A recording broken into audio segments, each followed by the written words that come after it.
Welcome to my channel where we discuss everything and all things politics, economy, and development in Nigeria and around the world. The former governor of Rivers State and now minister of the Federal Capital Territory Abuja, Nyesom Wike, has served notice once again that he is still in charge of Rivers politics. This is even as pro-Fubara protests continue to rock the state. Now, the minister of the Federal Capital Territory, Nyesom Wike, he has boasted that when the time comes, the people of Rivers State will know between him and his estranged godson, Simi Fubara, who is the governor of Rivers State, the incumbent governor, that the people of Rivers State will know who is in charge of Rivers State. In other words, he believes that he is still in charge of Rivers State politics. And can you blame him?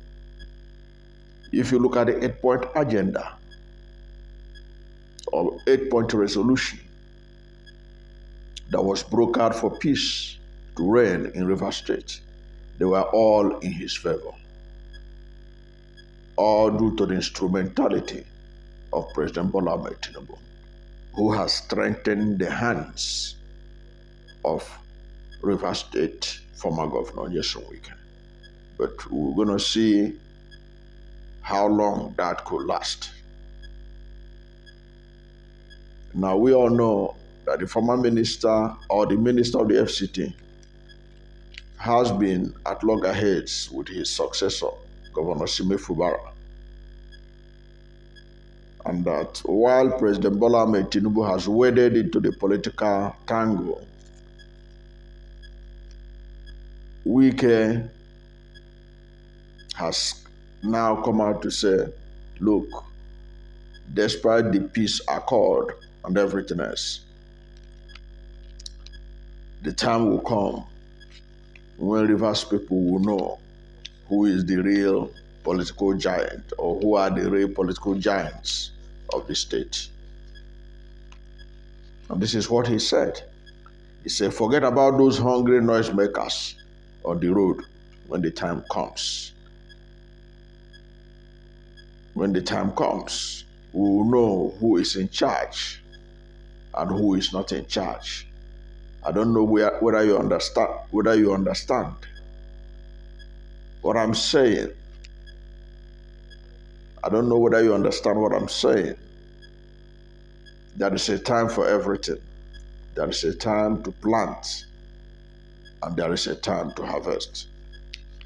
Nyesom Wike told a gathering when he visited a chieftain of the All Progressive Congress, Victor Gaidam, in his hometown of Bera, in Gokana local government area of Rivers State on Saturday, over the weekend. Continuing, he boasted, we have no time for politics. This is not time for anybody to say, I'm for this, I'm for that. When the time comes, we will know who is who, he meant it. Obviously, throwing a jab at the incumbent governor,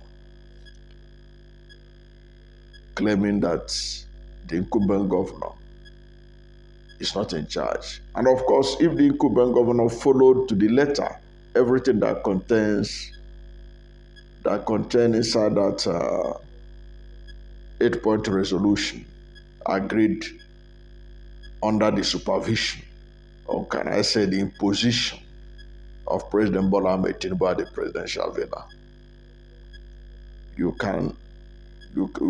have the impression that indeed Nyesom Wike is in charge. Nyesom Wike may be in charge by the resolution, however,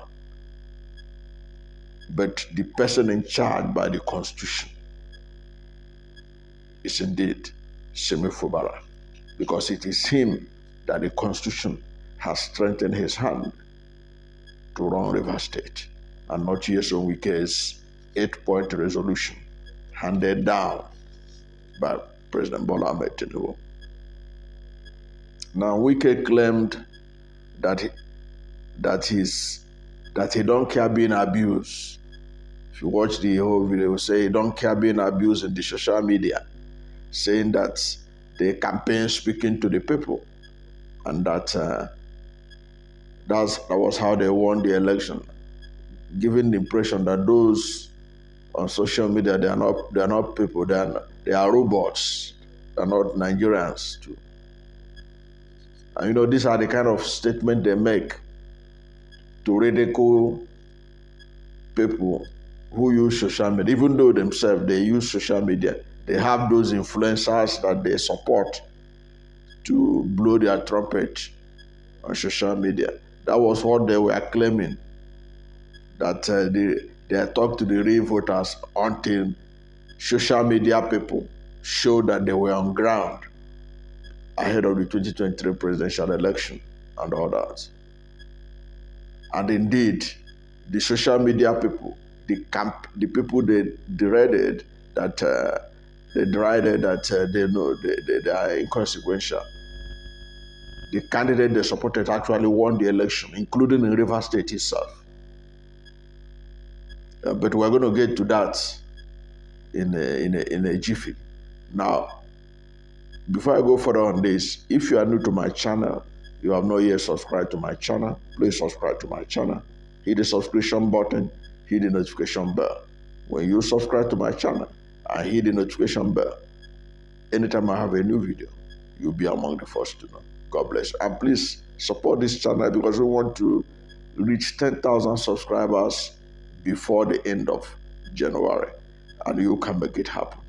Thank you, and God bless you and yours. Now, as I said, Nyesom Wike was saying that they are not social media politicians, so they don't care about being abused, being insulted on social media. And as I said, social media has shown that it is very consequential.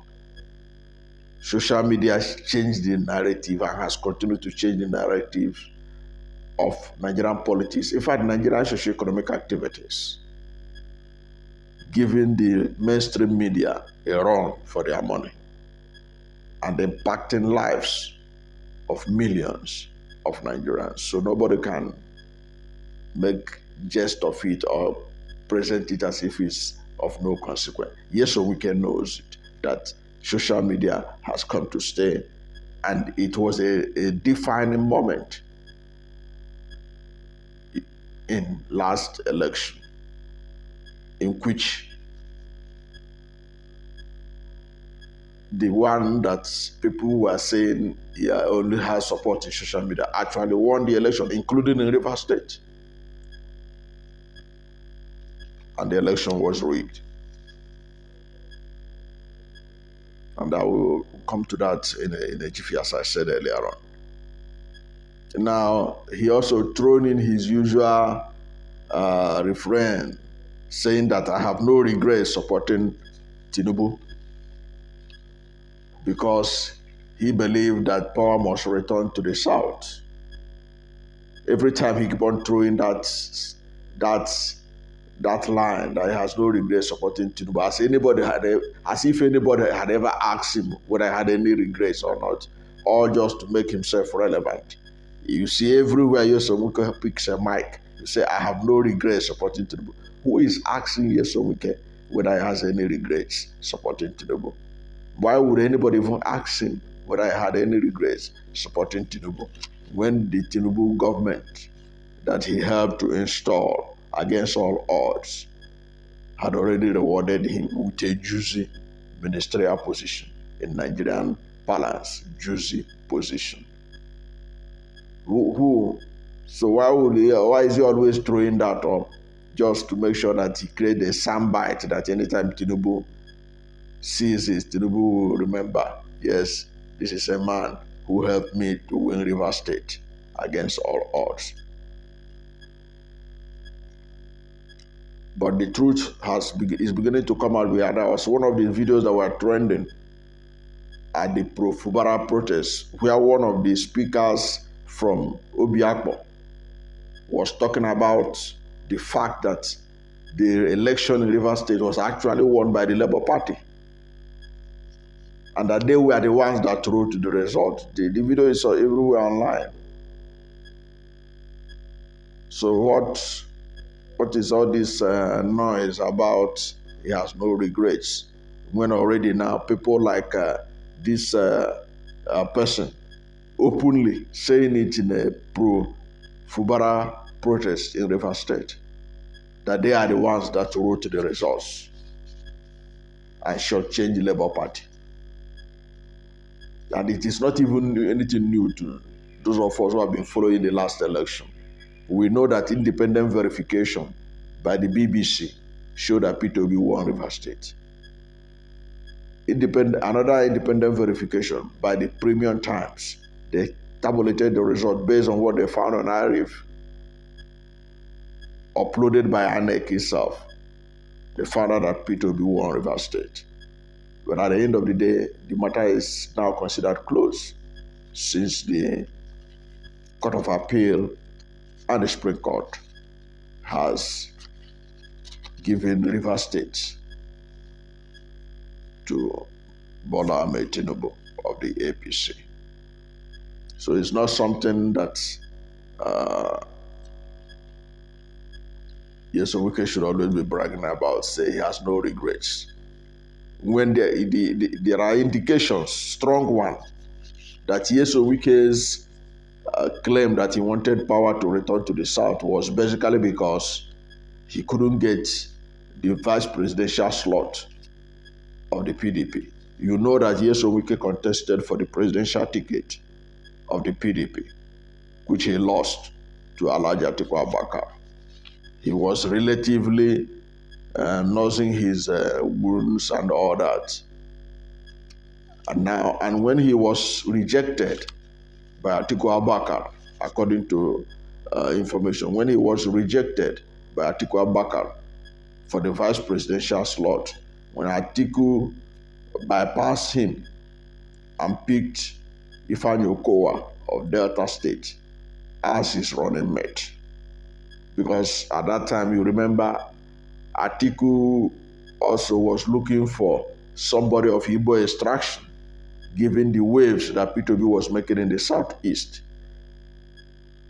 So Atiku picked Ifeanyi Okowa, and because Ifeanyi Okowa is also a level-headed person, a person that has shown the comportment of being a vice president, because you have to have certain level of comportment, in the sense that you are not somebody who is likely to fight with the president when you are picked.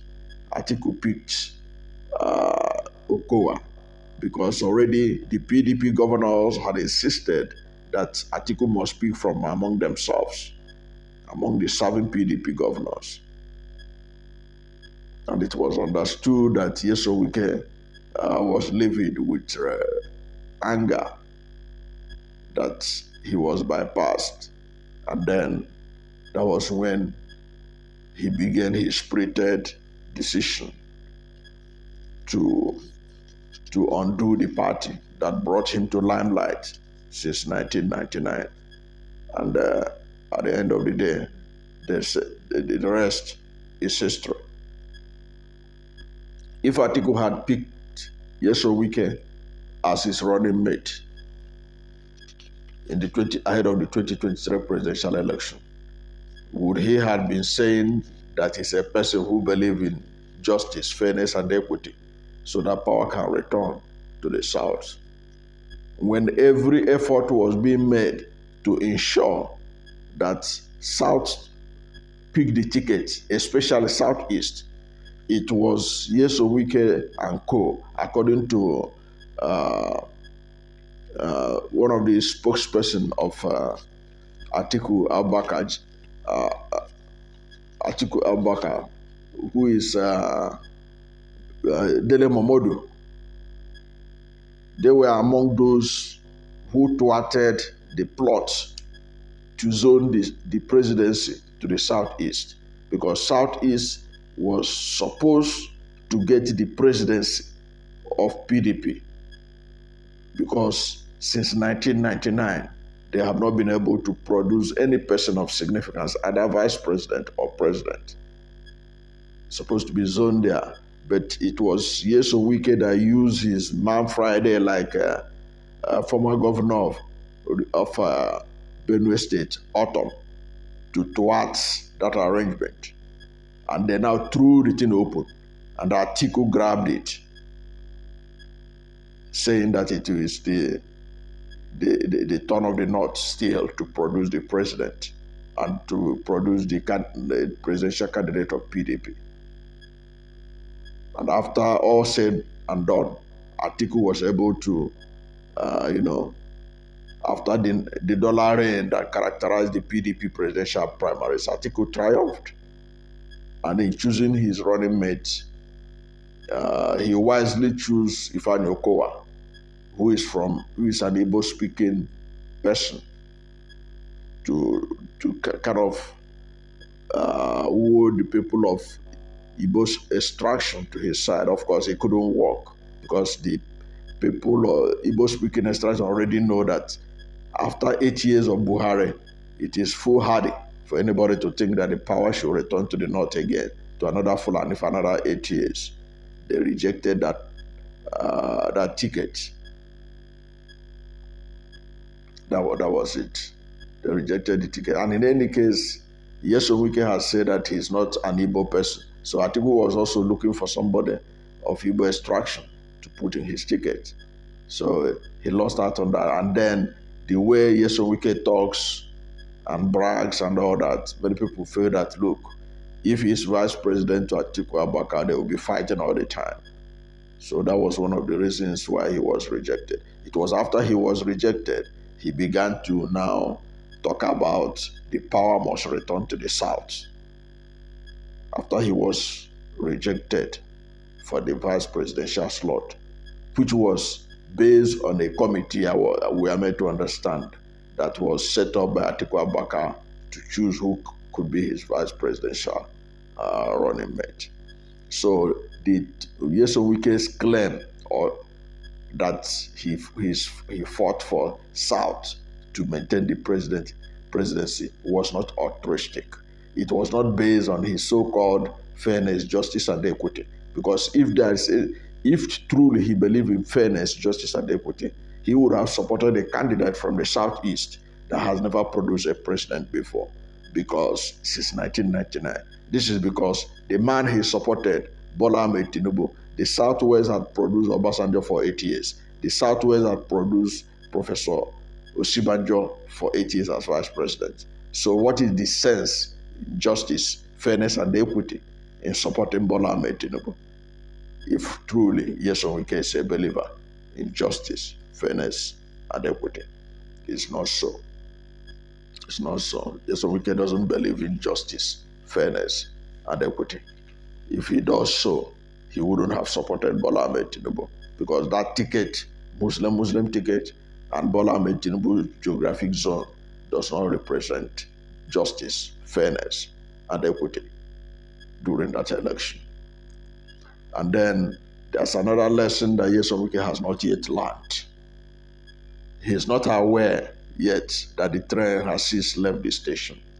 He is boasting that he's still in charge, but he cannot be in charge when you have a sitting governor, Simi Fubara, because Simi Fubara is the one in charge. Throughout the history of Rivers State since 1999, nobody has dared the governor of Rivers State the way that Nyesom Wike is doing. And it's just because Fubara is still biding his time, waiting for the Supreme Court to sort out the issues of his mandate. And I'm sure that when that is settled, Nyesom Wike will know who indeed is in charge between him and Fubara. Because at the end of the day, the man that has the powers vested on him by the Constitution right now is Simi Fubara, the incumbent governor of Rivers State. Nyesom Wike used to hold that position Rotimi Chibika used to hold that position. Peter Odili used to hold that position. Now that power is with Fubara. And that is why the people of Rivers State understand that. And that is why they are all in his support. Despite all the, what they call it, local balance, the gragra, that Nyesom Wike is doing anytime he returns to Rivers State and gather some crowds and they'll be talking to them and he can say anything he like about the governor or about the politics of the state. He should know there are other people in Rivers State that are just watching him.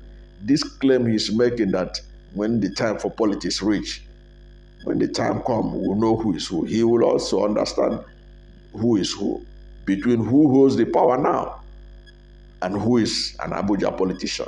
We know Nyesom Wike used to deride those whom he described as Abuja politicians. He is now one of them. And he's going to understand that there are a difference between those who are on ground, backed by the constitution in the state, than the Abuja politicians, who are oftentimes appointees of federal government or federal lawmakers at the National Assembly. Thank you for watching this video. And if you are new to my channel, you have not yet subscribed to my channel, please subscribe to my channel, hit the subscription button, hit the notification bell. When you subscribe to my channel and hit the notification bell, anytime I have a new video, you'll be among the first to know. God bless you. And please don't forget to like this video, because when you like it, Google will rank it high and recommend it for more people. And please subscribe so that we can be able to get 10,000 subscribers before the end of January 2024. Thank you and God bless you and yours.